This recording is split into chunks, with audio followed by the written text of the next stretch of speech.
Terima kasih saudara, Anda masih menyaksikan Newsroom dalam segmen dialog khusus bersama Bapak Sutrisno Bahir, Ketua Komite Ekonomi Industri Nasional dan juga mantan Ketua Umum PAN tahun 2005 hingga 2010.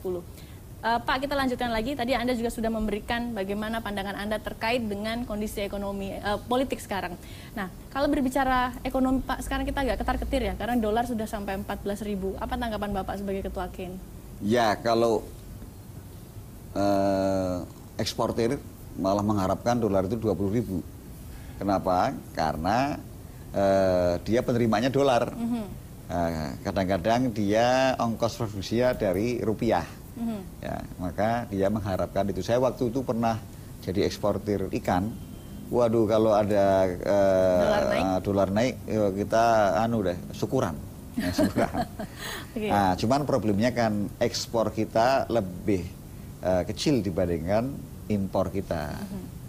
Nah, sehingga ini akan mengganggu ya pertumbuhan kita, mengganggu mungkin neraca perdagangan kita. Untuk itu KIN sudah memberikan masukan-masukan ya agar situasi ekonomi ini bisa membaik ya, karena kita mempunyai persyaratan untuk ekonominya itu lebih bagus karena kita mempunyai kekuatan sumber alam yang melimpah di sini, kemudian kita mempunyai kekuatan sumber daya manusia yang cukup ya, kemudian kita juga mempunyai pasar dalam negeri yang ada 260 juta sekarang, 262 juta, kemudian juga banyak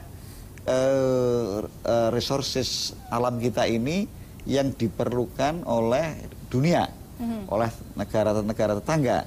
Nah, tinggal bagaimana supaya kita ini mendapatkan manfaat dari alam kita, manusia kita, bahkan geografi kita ini adalah di persimpangan perdagangan dunia.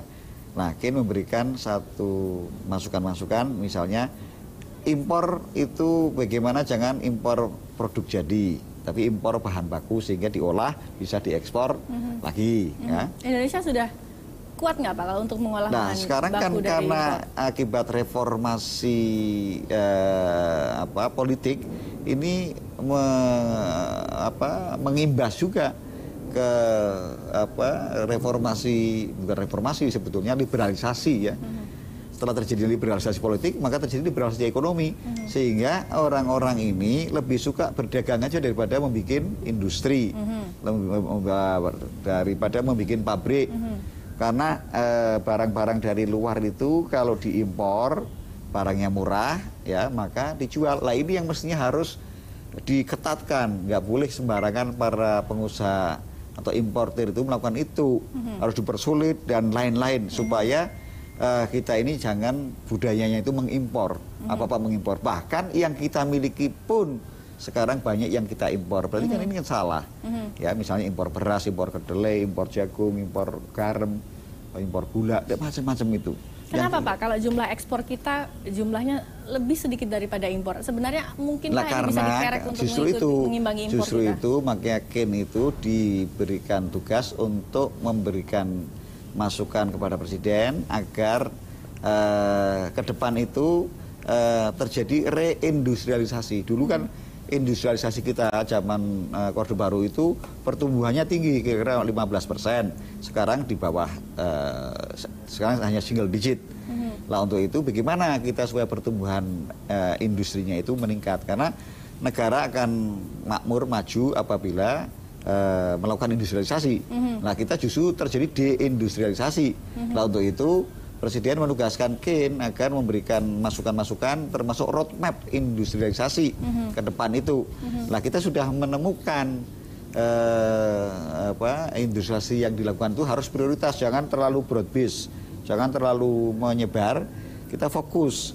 Nah, kita menemukan 4 sektor yang kita bisa mempunyai keunggulan kompetitif. Yang dikuatkan lah. Karena kita ini punya resourcesnya. Nah, itulah kita nanti kalau mau mengekspor itu jangan bahan baku. Kalau mau menjual produk kekayaan alam kita ini harus diolah dulu. Ya, misalnya semua katakanlah kelapa sawit ya itu jangan dijual CPO-nya, tapi dijualnya dalam bentuk turunannya, derivatifnya, sampai ke parfum, sampai ke mungkin kecap dan lain-lain. Itu hanya satu sektor. Di sektor lain juga demikian, misalnya coklat. Coklat itu kan kita ekspor bahan bakunya, kemudian diolah di luar, kemudian kita belinya lebih mahal. Beli lebih mahal. Nah, jadi ini 4 sektor unggulan ini yang disampaikan Ken itu berbasis natural resources Indonesia dan berbasis human resources Indonesia, sehingga kita mempunyai namanya keunggulan komparatif. Nah, kalau kita sudah dua ini memenuhi syarat, kemudian bagaimana kita mengolahnya supaya mempunyai keunggulan kompetitif, bisa bersaing di luar negeri maupun bisa bersaing di dalam negeri, sehingga kita nggak perlu mengimpor lagi, gitu loh.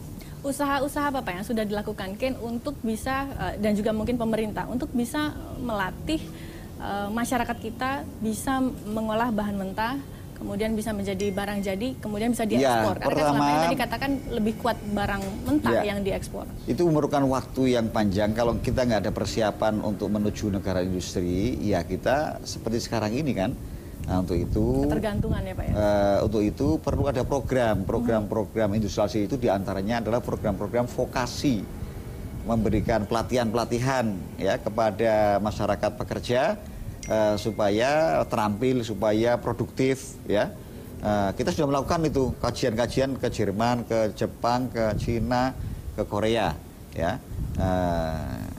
Itu kita melakukan kajian-kajiannya, negara-negara mereka menjadi negara-negara industrialis karena memang masyarakatnya itu memang dipersiapkan untuk menuju negara industri. Jadi kalau mau masuk ke negara industri kan kita harus efisien, produktif tenaga kerjanya, nggak malas-malesan, kemudian. Nah, itu sejauh mana kita bisa mengadopsi itu Pak? Lah justru itu dari itu kita sampaikan kepada Presiden bahwa diantaranya salah satunya adalah itu melakukan pendidikan-pendidikan atau vokasi-vokasi. Jadi para tenaga kerja itu dilatih supaya bisa mengetahui. Misalnya di Jerman itu dari mulai SD, SMP, SMA itu sudah mereka itu melakukan pelatihan-pelatihan keterampilan ya. Jadi walaupun dia ini ekonom ya pasti ngerti, bisa katakanlah kalau mesin mogok ya bisa atau AC rusak bisa betulkan ya. Mesin jahit misalnya yang perempuan mesin jahitnya rusak dia bisa betulkan karena mereka memang terampil. Ya, nah kita masyarakatnya harus dididik itu. Coba masyarakat Jepang, masyarakat Korea, para pekerjanya ya semuanya terampil karena memang dipersiapkan untuk menuju satu negara industri. Lah kita ini kan masih mungkin targetkan berapa Pak masyarakat mungkin kemudian bisa pola mengolah hidupnya ataupun way of life-nya masih masyarakat agraris ya. Nah ini yang harus kita rubah bisa menjadi masyarakat. Kalau tadi Bapak menyampaikan itu kira-kira targetkan yang bisa membentuk masyarakat kita untuk lebih mengindustrialisasi. Ya kita ini punya roadmap sampai tahun 2045 yang disampaikan Ken pada Presiden ya. 25 tahun lagi jadi 100 ya, tahun Indonesia Merdeka itu kita sudah harus menjadi negara industri yang nomor 4 di dunia ya.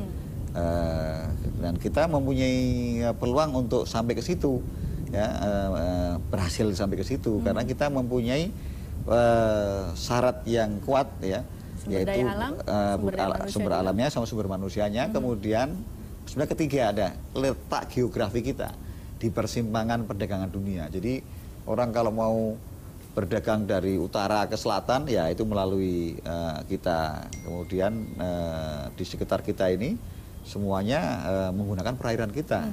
Nah, kita belum mampu misalnya bagaimana semua aktivitas ekspor dan impor masuk Indonesia atau keluar dari Indonesia itu harus menggunakan kapal kita.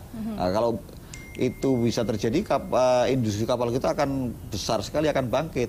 Jadi kita semua kan kapalnya impor semua, atau perusahaan transportasi dari Singapura yang kota negeri kecil itu.